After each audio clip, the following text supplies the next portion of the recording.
नमस्कार दोस्तों। जैसा कि हमने अपने पिछले लेक्चर में डीपीएसपी के बारे में पढ़ा था, राज्य की नीति निर्देशक सिद्धांत के बारे में पढ़ा था दोस्तों।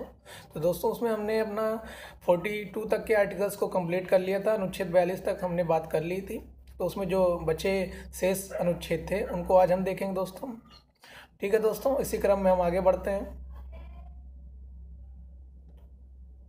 जैसा कि हमने आपको पहले ही बताया था पिछले लेक्चर में कि पार्ट 4 में ये आता है डीपीएसपी, जिसमें आर्टिकल 36 टू 51 की बात की गई है। भाग 4 में अनुच्छेद 36 से 51 तक की बात की गई है नीति निर्देशक सिद्धांत में। ठीक है दोस्तों, आगे बढ़ते हैं।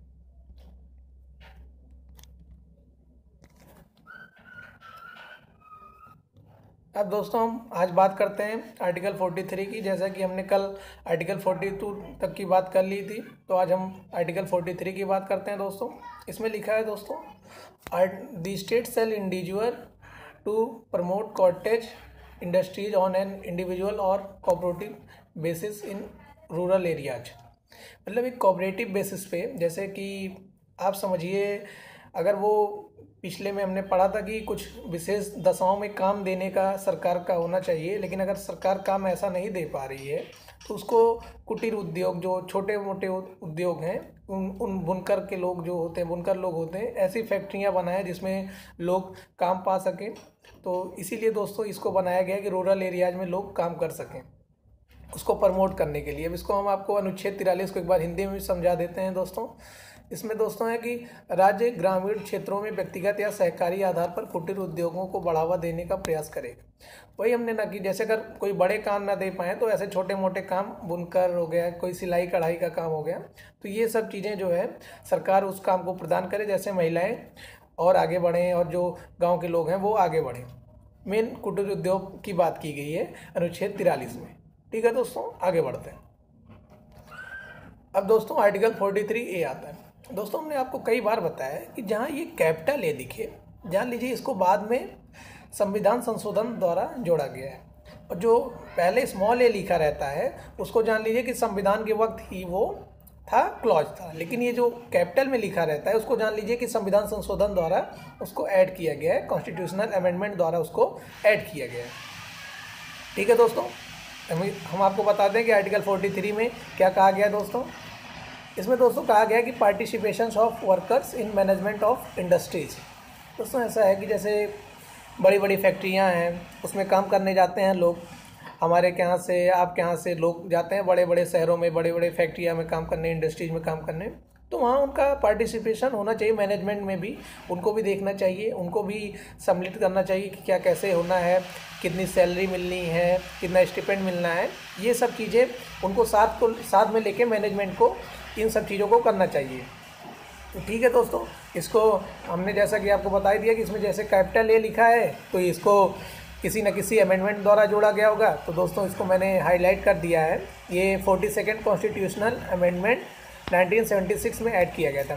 तो दोस्तों आप कुछ याद करिए या ना करिए, ज़रूरी तो वैसे सारी चीज़ें याद करने के, सारे अमेंडमेंट ज़रूरी हैं, लेकिन 42 और 44 अमेंडमेंट कभी भी मत भूलिए। ये दोनों तो बहुत इंपॉर्टेंट अमेंडमेंट है, क्योंकि इन दोनों में इतना ज़्यादा चीज़ें ऐड कर दी गई, इतने ज़्यादा क्लॉज ऐड कर दिए गए हैं, आर्टिकल्स मतलब ऐड कर दिए गए हैं कि आप इसको भूलिए मत, क्योंकि ये पेपर में तो 2-3 नंबर तो इससे प्रश्न बन जाएंगे दोस्तों। ठीक है दोस्तों, हमने जैसे आपको बता दिया कि इससे 2-3 नंबर के प्रश्न बन जाएंगे 42 और 44 से। तो ठीक है दोस्तों, हम आगे बढ़ते हैं।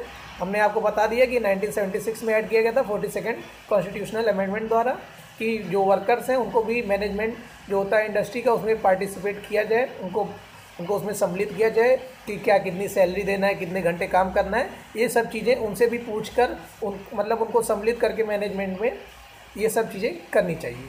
ठीक है दोस्तों, जैसा कि हमने आपको इंग्लिश में बता दिया, उद्योगों के प्रबंधन में श्रमिकों की भागीदारी की बात की गई अनुच्छेद 43 में, जिसको कि 42वें संविधान संशोधन 1976 द्वारा जोड़ा गया। दोस्तों मैं इसलिए रिपीट करता हूँ जैसे कि आपको ये चीज़ें याद हो जाएं दिमाग में, आप जैसे एग्जामिनेशन हॉल में बैठे हैं तो आपको ये चीज़ें हिट करें, तुरंत दिमाग पे आप हिट करें कि हाँ ये चीज़ें मैंने पढ़ी थी, तो आपको ये सब चीज़ें एकदम क्लियर रहेगी।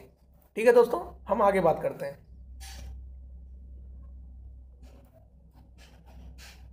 अब दोस्तों आर्टिकल 43 भी, अब दोस्तों देखिए यहाँ पे भी कैपिटल बी है, तो मतलब इसको भी बाद में ऐड किया गया था। तो दोस्तों इसका ऐसा मतलब है कि इसमें आर्टिकल 43 में बी में ये कहता है to promote voluntary formation, autonomous functioning, democratic, and इसके बाद जो है control and professional management of cooperative societies. एक विशेष रूप से आप इसको याद कर लीजिए, शॉर्ट फॉर्म में सिर्फ कोऑपरेटिव सोसाइटीज की अगर बात की गई तो ये चीज़ें होंगी। कोऑपरेटिव सोसाइटीज में 43B में है, जो कि 97th कॉन्स्टिट्यूशनल अमेंडमेंट द्वारा ऐड किया गया था 2011 में। 2011 में 97th कॉन्स्टिट्यूशनल अमेंडमेंट द्वारा इसको ऐड किया गया था, 97th कॉन्स्टिट्यूशनल अमेंडमेंट द्वारा इसको ऐड किया गया था।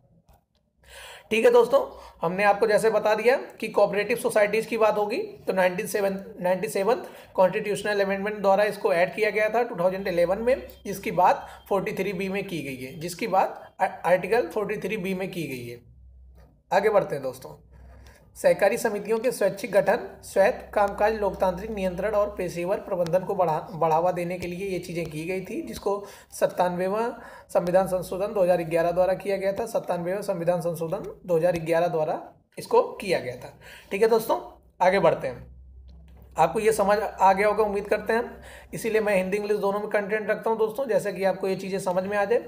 हाँ दोस्तों, अगर ये चीज़ें आपको नहीं समझ में आ रही हैं तो मैं अपने इंस्टाग्राम का, टेलीग्राम का लिंक दे दूंगा, आप उस पर मैसेज करके मुझसे पूछ सकते हैं। जब भी मुझे फ्री टाइम मिलेगा मैं आपको इन सवालों के, प्रश्नों के जवाब मैं दे दूँगा। ठीक है दोस्तों, मैं आगे बढ़ता हूँ। और दोस्तों इस वीडियो को शेयर करना मत भूलिएगा, जैसे कि ये सभी लोगों तक ये वीडियो पहुँचे, क्योंकि ये नॉलेजफुल वीडियो है। जैसे कि चाहे कोई तैयारी कर रहा हो या ना कर रहा हो, हर आम आदमी को भी ये संविधान के बारे में ये चीज़ें जाननी चाहिए, अपने अधिकार के बारे में, संविधान के बारे में सबको जानने का पूरा अधिकार है। ठीक है दोस्तों, आगे बढ़ते हैं। अब दोस्तों आर्टिकल 44, इसका याद करने का सेम तरीका, 4 मतलब कि ऐसे मैं बताता हूँ, 4 दोनों सेम है। ठीक है, दोनों सेम है। अब दोनों सेम है दोस्तों, तो इसका आप क्या करेंगे, दोनों सेम है मतलब यूनिफॉर्म, मतलब समान बात हो गई। नागरिक संहिता, अब दोस्तों ऐसा है कि हमारे देश में यूनिफॉर्म सिविल कोड को इसलिए DPSP में रखा गया, जैसे हमारे लिए, हमारे हिंदू धर्म में है, हमारे देश के जो इस्लाम के लोग हैं, मुस्लिम धर्म के लोग उनके में है, क्रिश्चियन के लोग हैं और सिख लोग हैं, तो सब में दोस्तों जो सामाजिक कानून है, जैसे क्रिमिनल के लिए जो कानून है, लॉ है, वो तो सेम है। मतलब कोई हत्या किया तो उसके ऊपर 302 लगना है। ठीक है, ऐसा हुआ। लेकिन अगर कोई दोस्तों जो सिविल मैटर्स हैं, जैसे कोई शादी का मैटर हो गया, किसी का सक्सेसर का मैटर हो गया, और किसी ने 2 शादियाँ कर ली, किसी ने 3 शादियाँ कर ली, तो ये अपने अलग अलग धर्मों के हिसाब से अलग अलग कानून है, इसीलिए इनको यूनिफॉर्म करने की बात इसमें की गई है। जब राज्य इसमें पूरा एकदम तात्पर्य हो जाए, मतलब एकदम सफल हो जाए, इन चीज़ों को करने लायक हो जाए, सक्षम हो जाए, तब वो इन चीज़ों को करेगा। अब दोस्तों मैं बताता हूँ आपको, जैसे हिंदू सक्सेसर एक्ट है, तो उसमें जैसे कि पहले था कि मतलब जैसे किसी इंसान के अगर बेटियां हैं, बेटे नहीं हैं, तो उसके जो सक्सेसर होंगे मतलब कौन होंगी, बेटियां हो सकती हैं कि नहीं हो सकती हैं। और इन सब चीज़ों की बात की गई है। हिंदू में मतलब 2 शादियां नहीं कर सकते, और इस्लाम में जैसे कर सकते हैं, बाइगेमी, पॉलीगेमी अलाउ है। तो ऐसे ऐसे अलग धर्मों का अलग अलग अपना सक्सेसर एक्ट है, अलग अलग नियम है। और इस चीज़ को इसलिए नहीं रखा गया यूनिफॉर्म सिविल कोड को पहले, मतलब कि अनिवार्य नहीं किया गया, क्योंकि हमारे देश में विविधता बहुत ज़्यादा है। जैसे कुछ ट्राइब्स हैं जहाँ पे उनका सेक्स रेशियो का डिफर है, तो वहाँ पे कई लड़कियाँ एक लड़कों से शादी करती हैं, या एक लड़का कई लड़कियों से शादी करता है। ऐसे कुछ ट्राइब्स हैं हमारे देश में, अभी भी ऐसे कुछ ट्राइब्स हैं। तो उन सब चीज़ों को मेंटेन, सेक्स रेशियो को मेंटेन करने के लिए वो लोग ऐसा करते हैं। तो इन चीज़ों को आप ध्यान रखिए। आर्टिकल 44 में सिर्फ यही कहा गया है कि यूनिफॉर्म सिविल कोड की बात की गई है, समान नागरिक संहिता की बात की गई है दोस्तों। इससे सबके लिए एक समान कानून बन सकता है सिविल मैटर में। बाकी सामाजिक मैटर में, क्रिमिनल मैटर में तो सबके लिए एक कानून है, चाहे हिंदू हो, मुस्लिम हो, सिख हो, ईसाई हो, कोई भी हो। अगर वो क्राइम कर रहा है तो उसको उसके तहत IPC के तहत, CRPC के तहत उसको सज़ा मिलनी है। लेकिन अगर वो सिविल मैटर है, शादी 2 कर ले रहा, 3 कर ले रहा, तो उसके लिए उनका अपना धर्म का अलग अलग सबका कानून है। ठीक है दोस्तों, अब जैसा कि हम समझते हैं कि आपको समझ में आ गया होगा, आर्टिकल 44 में है यूनिफॉर्म सिविल कोड, अनुच्छेद 44 में समान नागरिक संहिता। अब आप सिर्फ ये याद कर लीजिए 4 मतलब कि दोनों समान है तो समान नागरिक संहिता, आर्टिकल 44 समान नागरिक संहिता यूनिफॉर्म सिविल कोड। ठीक है दोस्तों, आगे बढ़ते हैं। अब आर्टिकल 45 दोस्तों, आर्टिकल 45 मेनली आप ये समझिए कि ये बात करता है to provide early childhood care and education for all children until they complete the age of 6 years. अब आप समझिए कि 6 वर्ष के कम आयु के बच्चों को शिक्षा प्रदान करने की इसमें बात की गई है। लेकिन आप ये सोचिए, पहले जो हमने वो 6 से 14 की बात की है तो उसमें पहले वो चीज़ें यहाँ पे थी, लेकिन हमने उसको आर्टिकल 20A में रख दिया। आर्टिकल 20A में हमने कॉन्स्टिट्यूशनल अमेंडमेंट के द्वारा उसको उसमें रख दिया। तो दोस्तों अब क्या होगा, तो अब ऐसी दिक्कत है कि जब हमने उसको वहाँ पे रख दिया तो यहाँ पे जगह खाली हो गई। तो यहाँ पे जगह खाली हो गई, हमने वहाँ पे 6 से 14 की बात की है, तो यहाँ पे हमने मतलब 0 से 6 कह लो, मतलब कि 6 से कम उम्र के बच्चों के शिक्षा का प्रावधान की बात इसमें कर दी है। इसको हमने आपको हिंदी में समझा देता हूँ दोस्तों। अनुच्छेद 45 सभी बच्चों को 6 वर्ष की आयु पूरी करने तक प्रारंभिक बचपन की देखभाल और शिक्षा प्रदान करने की बात की। मुख्यतः आप शिक्षा की बात करिए, शिक्षा याद रखिएगा तो ये सब चीज़ें ऑलरेडी आपको याद रहेंगी। तो सभी बच्चों को 6 वर्ष की जो आयु से कम है, आप ये समझ लीजिए जो 6 वर्ष की आयु से कम है उनके लिए उनके प्रारंभिक बचपन की देखभाल और शिक्षा प्रदान करने की बात इसमें की गई है, आर्टिकल 45, जो कि पहले हमने आर्टिकल 21A में रख दिया था। 21A में हमने उठा के रख दिया 6 से 14, तो यहाँ पे जगह खाली हो गई तो हमने यहाँ पे लिख दिया 6 से कम वर्ष की आयु के बच्चों के लिए ये अनुच्छेद है।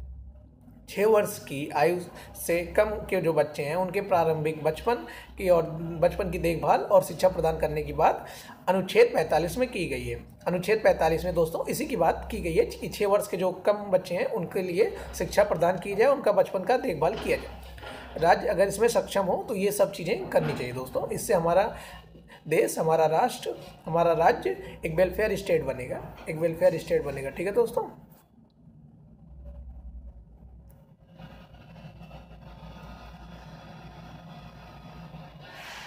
आगे बढ़ते हैं दोस्तों।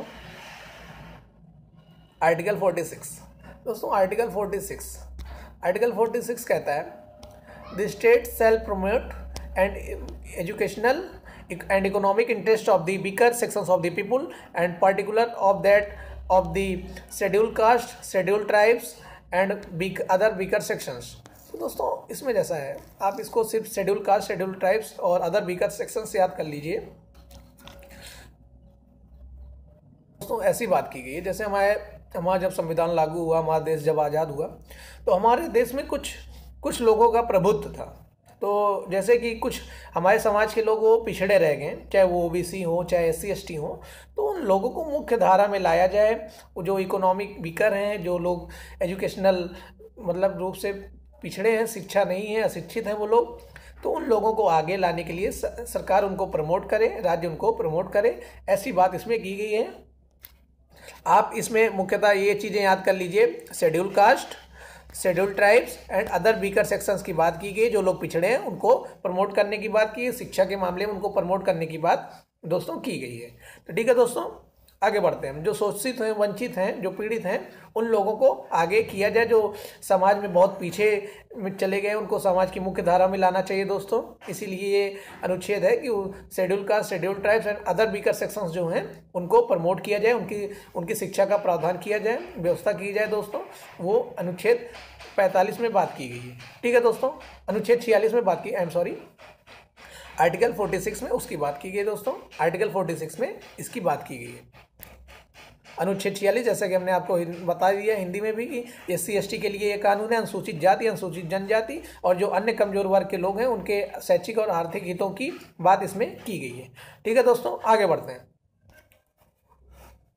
अब आर्टिकल 47 दोस्तों, आर्टिकल 47 ये कहता है दोस्तों कि इसमें आप सामान्य सी बात करिए कि याद रखिएगा, नशीले पेय और स्वास्थ्य के लिए हानिकारक नशीले पदार्थों के सेवन पर रोक लगाए, जैसे शराब हो गई, दारू हो गया, इन सब चीज़ों पे रोक लगाया जाए। राज्य इन सब चीज़ों को जो सार्वजनिक स्वास्थ्य में मतलब दिक्कत करते हैं, समस्या उत्पन्न करते हैं उन चीज़ों को बंद किया जाए, उन पर प्रतिबंध लगाया जाए। जैसे शराब हो गई और भी जैसे बहुत सारे ड्रग्स हो गए, नशीले पदार्थ जो हैं उन सबको रोका जाए, उन सब पे सरकार रोक लगाए। ठीक है दोस्तों, आगे बढ़ते हैं। आप अनुच्छेद 47 याद कर लीजिए कि नशीले पेय पदार्थ, स्वास्थ्य के लिए हानिकारक नशीले पदार्थों के सेवन पर रोक लगाया जाए। बस आप शराब ये सब चीज़ें याद रख लीजिए कि जो चीज़ें नशीले पदार्थ हैं उन पे रोक लगाया जाए, ड्रग्स पे, इन सब चीज़ों पे सरकार रोक लगाए, राज्य रोक लगाए, राज्य इन सब चीज़ों पे रोक लगाए। ठीक है दोस्तों, आगे बढ़ते हैं। उम्मीद करते हैं आपको समझ में आ रहा होगा दोस्तों। आपको जो भी ना समझ में आए आप कमेंट बॉक्स में कमेंट कर सकते हैं, हमारे इंस्टाग्राम चैनल पे, हमारे टेलीग्राम चैनल पे आप मैसेज कर सकते हैं। मैं सारा लिंक आपको डिस्क्रिप्शन में दे देता हूं, और हमारे जो पिछले वीडियोज हैं उन सारे का लिंक मैं आपको डिस्क्रिप्शन बॉक्स में दे दूंगा दोस्तों। जो फंडामेंटल राइट्स पढ़ाए हैं, प्रीएम्बल के बारे में पढ़ाए हैं, पार्ट्स के बारे में पढ़ाए हैं, इन सब और प्रीएम्बल से रिलेटेड जो क्वेश्चंस पढ़ाए हैं उन सब का वीडियो में लिंक जो है आपको डिस्क्रिप्शन बॉक्स में दे दूंगा। आप वहाँ पर क्लिक करके आप उस वीडियो तक पहुँच सकते हैं। आप उन वीडियो को आप शेयर करिए, सब्सक्राइब करिए, आप खुद भी देखिए उन चीज़ों को जो है, जैसे आपको भी समझ में और लोगों तक ये चीज़ें शेयर करिए दोस्तों। जैसे आपके जो भाई बहन हैं सबको आप ये वीडियो पहुँचाइए, जैसे उन लोगों को ये चीज़ें समझ में आए। ठीक है दोस्तों, आगे बढ़ते हैं।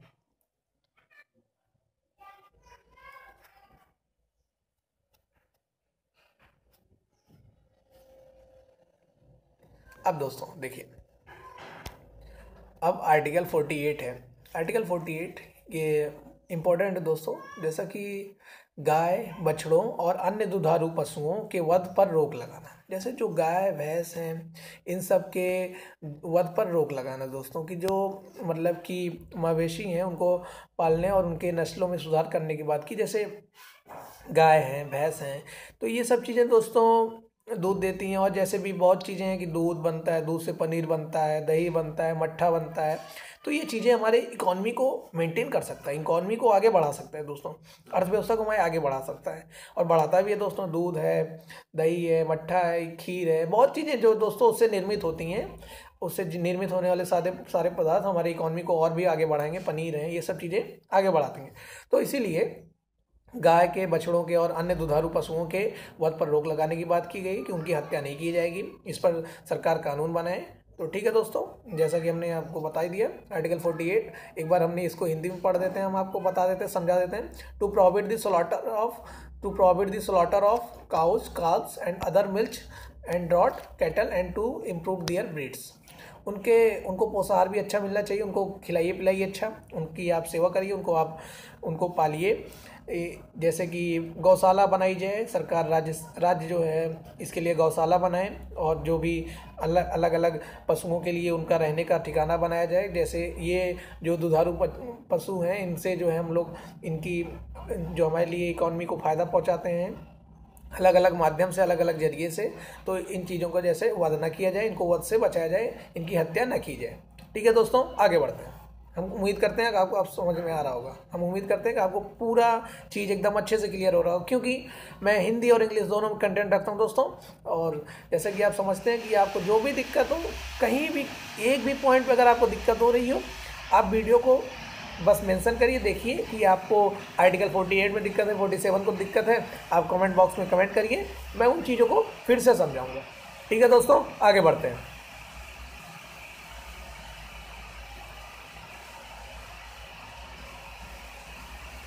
अब दोस्तों हमारा आर्टिकल 48 है, फिर देखिए कैपिटल ए आ गया, मतलब इसको ऐड किया गया है।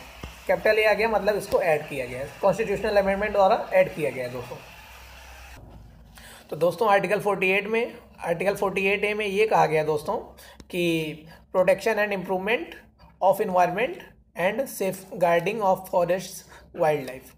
जैसा कि दोस्तों हमारे इन्वायरमेंट को बचाने के लिए पेड़ पौधों को आप न काटें, और सरकार इसके लिए, राज्य इसके लिए कानून बनाए जो इन्वायरमेंट है उसको सेफ रखें, और जानवरों की हत्या ना करें आप। जैसे कि वो तो आर्टिकल में था कि दुधारू पशुओं का हत्या ना करें, उनको सेफ करें, उनको सरकार बचाए, उनके लिए गौशाला और अन्य चीज़ें बनवाएं, ये चीज़ें बात की गई। और आर्टिकल 48 में बात की गई पेड़ पौधों को ना काटें दोस्तों। और जैसे कि टाइगर हो गया, जो हमारे टाइगर अपना नेशनल एनिमल है, और भी ऐसे जैसे पिकॉक हैं, और भी जो मतलब कि कम जानवर पाए जाते हैं, जैसे लायन हो गया, लेपर्ड हो गया, ये सब चीज़ें जो बहुत कम चीज़ें, मतलब इनकी मतलब बहुत संख्या कम हो गई है। तो इन सब चीज़ों को वैसे भी बचा के रखें, और वैसे भी हमारे इन्वायरमेंट को जो कोई मतलब नुकसान नहीं पहुंचा रहा, कोई मतलब पेड़ पौधों को ना काटे, और इन जानवरों को मतलब किसी की हत्या ना करें। ये सब चीज़ें मतलब इन्वायरमेंट को हमारे बचा के रखें, हमारा इन्वायरमेंट अच्छा रहे दोस्तों, उसकी मतलब पेड़ पौधे ना काटे जाएं, इसी सब चीज़ की बात की गई, उनको सेव करने की बात की गई। इसको आर्टिकल, ये जो है ये आर्टिकल 42 कॉन्स्टिट्यूशनल अमेंडमेंट 1976 द्वारा ऐड किया गया था। 42 कॉन्स्टिट्यूशनल अमेंडमेंट 1976 द्वारा इसको ऐड किया गया दोस्तों। ये देख लीजिए हिंदी में आप इसको, पर्यावरण का संरक्षण और सुधार तथा वनों और वन्य जीवों की सुरक्षा, इन सब की रक्षा के लिए, सुरक्षा के लिए राज्य कानून बनाए दोस्तों, यही बात इसमें की गई है। ठीक है दोस्तों, हम आपको बता ही दिए कि ये 42वें संविधान संशोधन 1976 द्वारा इसको ऐड किया गया था। 42वें संविधान संशोधन 1976 द्वारा ऐड किया गया था। दोस्तों आप सब कुछ भूल जाइए, वैसे भूलना नहीं चाहिए, सारी चीज़ें याद रखनी चाहिए, पेपर के लिए सब इंपॉर्टेंट है। लेकिन हाँ, आप सब कुछ भूलिए, लेकिन 42nd amendment and 44th amendment इसको एकदम मत भूलिएगा, क्योंकि 2-3 नंबर के प्रश्न यहाँ से बनने हैं दोस्तों। 2-3 नंबर के प्रश्न यहाँ से बिल्कुल बनेंगे आपके पेपर में। आप जब एग्जाम देने जाएंगे, एग्जामिनेशन हॉल में बैठेंगे, तो आपको ये बातें याद आएंगी, जो मैं बातें आज कर रहा हूँ, ये बातें आपको याद आएंगी कि 42nd amendment and 44th amendment ये एग्जाम के लिए कितने इंपॉर्टेंट थे। ठीक है दोस्तों, आगे बढ़ते हैं। आप इन चीज़ों को याद रखिए दोस्तों, क्योंकि ये बहुत इंपॉर्टेंट है, और ये अगर आप इन चीज़ों को छोड़ दे रहे हैं तो फिर जान लीजिए आपका पेपर एकदम, मतलब कि आप पेपर के लिए तो आप तैयारी नहीं है, एकदम पेपर की आपकी तैयारी एकदम नहीं है, क्योंकि बहुत इंपॉर्टेंट और बेसिक चीज़ें हैं, ये चीज़ें आपको याद होनी चाहिए एकदम। ठीक है दोस्तों, आगे बढ़ते हैं हम फिर। अब आर्टिकल 49 की बात करते हैं। आर्टिकल 49 की बात करते हैं दोस्तों। इसमें state shall protect every monument और प्लेस ऑफ आर्टिस्टिक्स और हिस्ट्रिक इंटरेस्ट। जैसे कि इसमें बात की गई है कि राज्य प्रत्येक स्मारक और या कलात्मक ऐतिहासिक रुचि स्थान के रक्षा करेगा। जैसे ताजमहल हो गया, और भी अलग अलग हमारे धार्मिक स्थान हैं जो मतलब बहुत ऐतिहासिक हैं। केदारनाथ जी के मंदिर हैं, और वैष्णो देवी टेम्पल है, और भी ऐसे बहुत सारे टेम्पल हैं, महाकालेश्वर टेम्पल है, और ऐसे आप रेड फोर्ट हो गया अपना, आगरा का किला हो गया, यहाँ प्रयागराज का किला हो गया, और भी ऐसे बहुत सारे हैं जो धार्मिक स्थल भी हैं, एक हिसाब से ऐतिहासिक स्थल भी हैं। तो दोस्तों इन सब चीज़ों की रक्षा करनी चाहिए। जैसे जो पुराने चीज़ हैं उनको हमको बचा के रखना चाहिए, जो हेरिटेज हैं, जो पुराने चीज़ें हैं, उन सब चीज़ों को हमको बचा के रखना चाहिए, कि जो बहुत ऐतिहासिक हैं, बहुत कलात्मक हैं, इन सब चीज़ों को हमको बचा के रखना चाहिए, इनकी रक्षा करनी चाहिए। ये हमारे राज्य को कहा गया है कि राज्य ये सब चीज़ें करे, राज्य इसके लिए कानून बनाए या जो भी करे, राज्य प्रत्येक स्मारक या कलात्मक या ऐतिहासिक रुचि के स्थान की रक्षा करेगा। ठीक है दोस्तों, जो हिस्टोरिक चीज़ें हैं उनकी रक्षा करने की बात इसमें की गई है दोस्तों। ठीक है दोस्तों, आगे बढ़ते हैं। आर्टिकल 50 दोस्तों, ये अनुच्छेद 50, इसमें कहा गया है दोस्तों कि आप इसको एक पॉइंट से इसको याद करिए कि न्यायपालिका को कार्यपालिका से अलग करने के लिए राज्य कदम उठाएगा, कि सेपरेशन जो रहेगा दोनों का, एग्जीक्यूटिव का और जुडिशरी का, ये दोनों बिल्कुल अलग होना चाहिए। जुडिशरी का और एग्जीक्यूटिव का थोड़ा मतलब जो दोनों में है ये सेपरेट होनी चाहिए, ये दोनों मिलने नहीं चाहिए। ठीक है, इनकी जो, और राज्य की लोक सेवाओं में न्यायपालिका को कार्यपालिका से अलग करने की एकदम राज्य इसके लिए कदम उठाए, दोनों में सेपरेशन रहे। ठीक है दोस्तों, ये नहीं कि दोनों मिल जाएं, दोनों मिल के नहीं, दोनों में अलग वो रहें कि इनके जो पावर है इनका सब सेपरेट रहे, अलग अलग ये करें, दोनों एक दूसरे के काम में इंटरफेयर ना करें। ठीक है, ना कार्यपालिका न्यायपालिका में, ना न्यायपालिका कार्यपालिका में, इसके लिए राज्य कदम उठाए। ठीक है दोस्तों, आगे बढ़ते हैं हम। उम्मीद करते हैं आपको ये समझ में आ रहा होगा दोस्तों। ठीक है दोस्तों, आगे बढ़ते हैं। आर्टिकल 51 दोस्तों, ये लिबरल उस पे आया कि आर्टिकल 51 लिबरल प्रिंसिपल्स पे है। जैसे हमने आपको शुरू में बता दिया था कि socialistic principles, Gandhian principles and liberal intellectual principles की बात की गई। 3 प्रिंसिपल्स के आधार पर यूजुअली इसको डिवाइड किया जा सकता है। 3 प्रिंसिपल्स के आधार पर इसको यूजुअली डिवाइड किया जा सकता है, समाजवादी, गांधीवादी और उदारवादी। 3 भागों में इसको डिवाइड किया जा सकता है। ठीक है दोस्तों, आगे बढ़ते हैं। आर्टिकल 51 की बात करते हैं दोस्तों।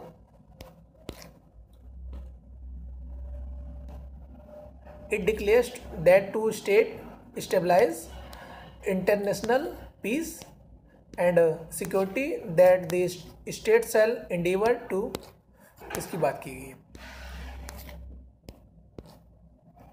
यह घोषणा करता है कि राज्य अंतर्राष्ट्रीय शांति और सुरक्षा स्थापित करने का प्रयास करेगा। अनुच्छेद 51 में सिर्फ आप मुख्यतः ये याद कर लीजिए कि अंतर्राष्ट्रीय शांति की बात की गई है, अंतर्राष्ट्रीय शांति की बात की गई, इंटरनेशनल पीस की बात की गई, इंटरनेशनल पीस की बात की गई है दोस्तों।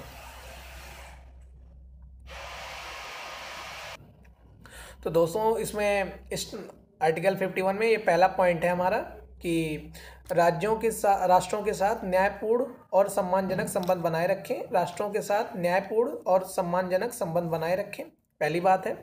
जिसमें अब अंतर्राष्ट्रीय जब इसकी बात करेंगे दोस्तों, इसमें दोस्तों जब अंतर्राष्ट्रीय संबंध की बात की जाएगी, अंतर्राष्ट्रीय संबंध की बात की जाएगी, तो उसमें पहला पॉइंट ये है कि राष्ट्रों के निर्माण राष्ट्रों के साथ न्यायपूर्ण और सम्मानजनक संबंध बनाए रखें, राष्ट्रों के साथ न्यायपूर्ण और सम्मानजनक संबंध बनाए रखें। ठीक है दोस्तों, आगे बढ़ते हैं, दूसरा पॉइंट देखते हैं। अंतर्राष्ट्रीय कानून और संधि दायित्वों के लिए सम्मान को बढ़ावा देना, अंतर्राष्ट्रीय कानून और संधि दायित्वों के लिए सम्मान को बढ़ावा देना। इसको आप इंग्लिश में भी देख लीजिए दोस्तों।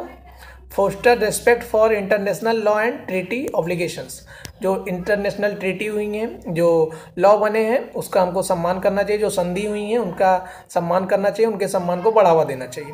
जैसे जिनेवा ट्रीटी आप फेमस है, सुनी होंगी दोस्तों। तो ऐसे ही दोस्तों अलग अलग ट्रीटीज हैं जिस पे हम साइन किए रहते हैं, उसके संधि के लिए हमको सम्मान देना चाहिए, सम्मान को बढ़ावा देना चाहिए, ये राज्य इसको करे।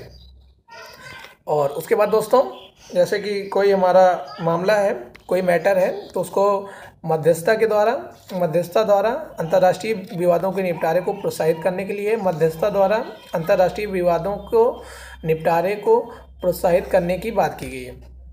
कोई भी दोस्तों इंटरनेशनल मैटर है तो उसको हमको मीडिएशन के द्वारा इसको ख़त्म करना चाहिए, ऐसे इसमें लिखा गया है आर्टिकल 51 में।